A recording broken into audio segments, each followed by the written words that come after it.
Pyriformis syndrome. Hmm. Introduction.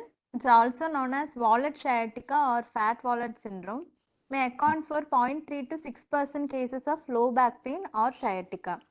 Coming to definition, it's an uncommon neuromuscular disorder, occurs due to sciatic nerve entrapment at the level of ischial tuberosity, characterized by the shooting, burning or aching pain in gluteal region and down to the back of leg.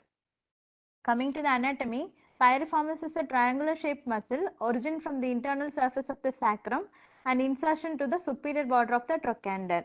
While inserting, pyriformis crosses through the greater sciatic notch to insert to the trochanter, and the structures passing through the greater sciatic foramen inferior to pyriformis muscle are pin. Pin is sciatic nerve, pudendal nerve, internal pudendal vessel, nerve to obturator internus, posterior cutaneous nerve of thigh, inferior gluteal vessels and nerve, and nerve to quadratus femoris. This sciatic nerve entrapment occurs anterior to the pyriformis muscle or posterior to the gamellae obturator internal complex in line with the ischial tuberosity. Etiology can be trauma, pyriformis muscle hypertrophy, sitting for prolonged period, and anatomical abnormalities like bifurcated pyriformis muscle, earlier division of the sciatic nerve, etc. Inflammation to the muscle and nerve, and malunited fracture or pelvic outlet syndrome.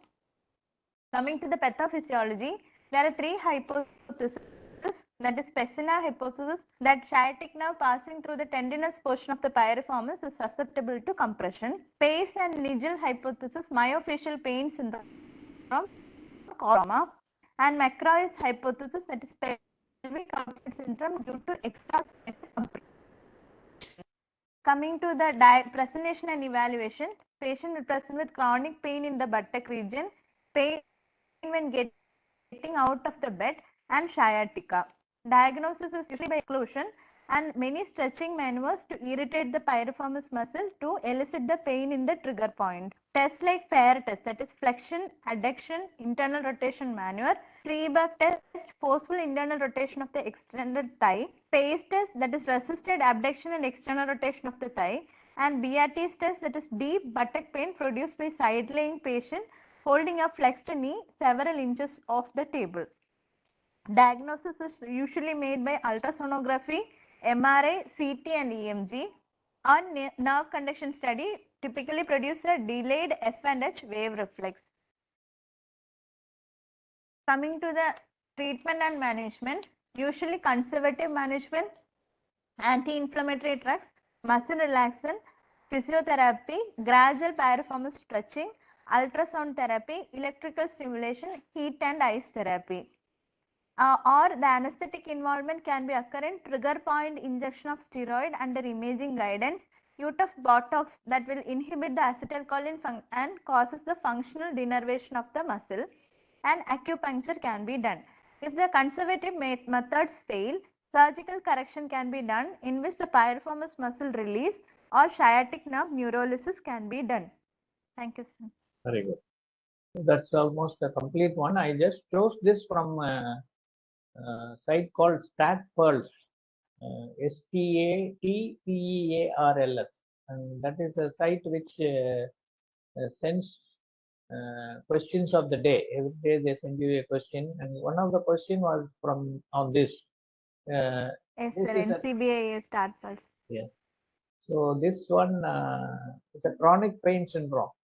They thought suddenly, the DNBP question examiners are suddenly they go through all these sites, and then there's a chance they may ask something new on chronic pain stuff, asking about the disc and common lumbar stenosis and other problems.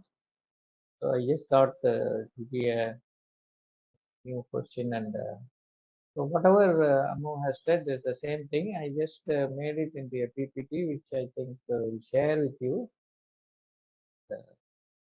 The visual seeing of that will be a better one than.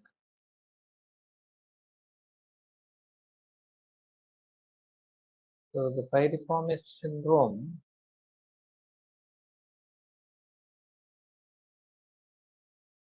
occurs due to the entrapment of the sciatic nerve. So the basic pathology is the nerve gets compressed between the muscle and the bone. So patients often report pain, which can be shooting, burning, or tingling, just like it will be mimicking the common sciatica problem which we come across in many patients.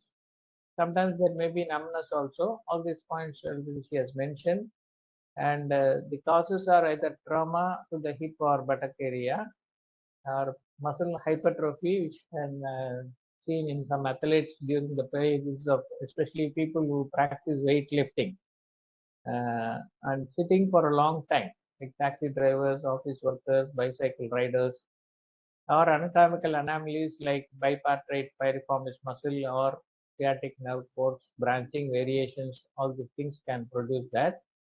And this is a picture to show the pyriformis muscle, which is originating from the sacral vertebrae and then comes and gets attached to the greater trochanter of the femur, and it is running over the sciatic notch where the sciatic nerve is emerging.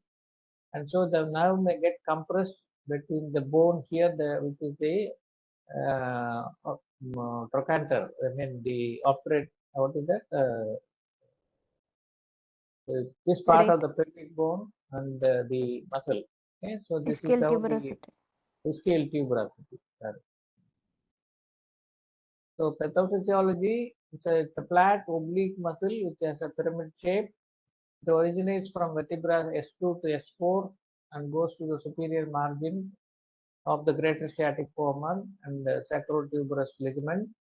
The muscle then crosses through the greater sciatic notch and then hooks onto the greater trochanter of the femur. And there is an extension of it. Has got two actions. When the hip is extended, muscle acts primarily as an external rotator. When the hip is stretched, it acts as an adductor. So the same muscle in different positions of the hip joint, it acts as an external rotator or a adductor of the hip joint. And the pyriformis muscle receives its innervation from L5, S1 and S2.